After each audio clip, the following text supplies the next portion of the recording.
நலம்பெறும் சொல்லை நான் கண்டு கொண்டேன். ஓம் நமோ நாராயணா. ஐயா, இன்றைய ஜோதிட ரீதியான தலைப்பு வந்து ஜாதகத்திலே பரிவர்த்தனை பெறும் கிரகங்கள் எவ்வாறு பலன் தரும் அப்படின்னு கேட்டிருக்கீங்க. இந்திரா காந்தி அம்மா ஜாதகத்தை வந்து போட்டிருக்கிறேன். இந்த ஜாதகத்திலே வந்து மொத்தம் 3 பரிவர்த்தனையும் 6 கிரகம்.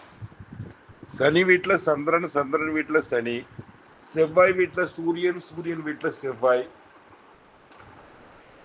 சுக்கிரன் வீட்டில் குரு, குரு வீட்டில் சுக்கிரன்.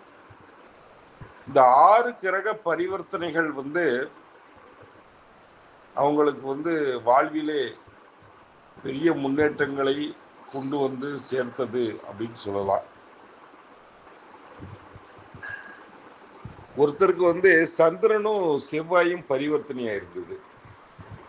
ஜாதக ரீதியா பார்க்கும்போது சந்திரன் ஜாதகத்திலே மேசத்தில் அஸ்வினி நட்சத்திரம், அவருக்கு செவ்வாய் வந்து நீசமா இருந்து சந்திர தசையில அவருக்கு 10 வருஷம் குழந்தை பாக்கியம் கண்டிப்பாக இல்லை. ஏன்னா சந்திரன் வந்து செவ்வாய் வேலையை பார்த்துருச்சு. ஆனால் செவ்வாய் தசை ஸ்டார்ட் ஆன உடனே அவருக்கு 2 குழந்தைகள் கிடைத்தது. ஆண் ஒன்று, பெண் ஒன்று. இந்த பரிவர்த்தனைகள் வந்து யோகத்தை தருமா அப்படின்னா யோகத்தை தரும். என்ன, அது வாங்கின சாரமும் நம்ம கொஞ்சம் பார்க்க வேண்டியிருக்கு.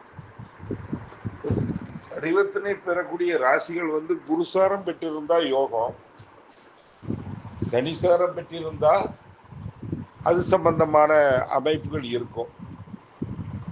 சிலருக்கு வந்து குரு சுக்கிரன் பரிவர்த்தனையா இருக்கும். அது வந்து எப்படின்னா அண்ணன் தங்கச்சி 2 பேரும் அக்கா தம்பியே கல்யாணம் பண்ற மாதிரி, அண்ணனையும் தங்கச்சியும் கல்யாணம் பண்ற மாதிரி அமைப்புகளை அது கொடுக்கும். திடீர் உயர் பதவிகளுக்கு வாய்ப்பு இருக்கும். அதாவது வெயிட்டிங் லிஸ்ட்ல இருந்து கிடைக்கும். ஒருத்தருக்கு கிடைக்க வேண்டிய வாய்ப்பு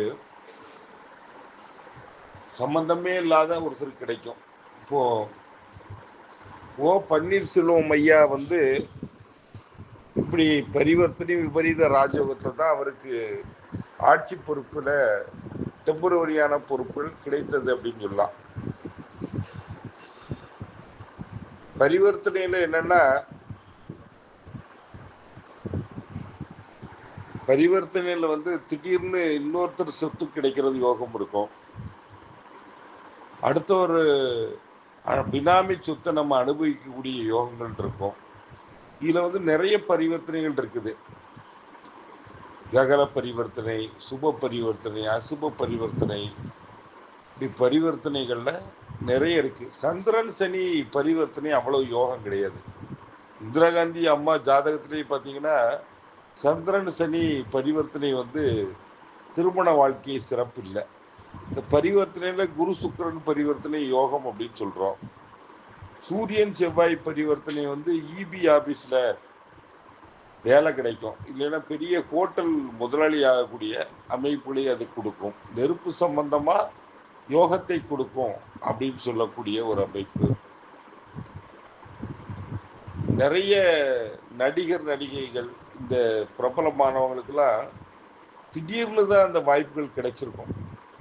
இதுக்காக சின்ன வயசுல இருந்தே ஓடி சாடி பார்ப்பான், தியேட்டருக்கு வாசல்ல நின்று பார்ப்பான், வாய்ப்புகள் தேடுறவான், டான்ஸ் ஆடுவான், பாட்டு பாடுவான். அவனுக்கெல்லாம் கிடைக்காது. இந்த பரிவர்த்தனை தான் வந்து அவங்களுக்கு வந்து இவருக்கு பதிலாக அவர் அப்படிங்கிற ஒரு அமைப்புல வந்து அவங்களுக்கு அந்த அமைப்பு கிடைத்திருக்கும்.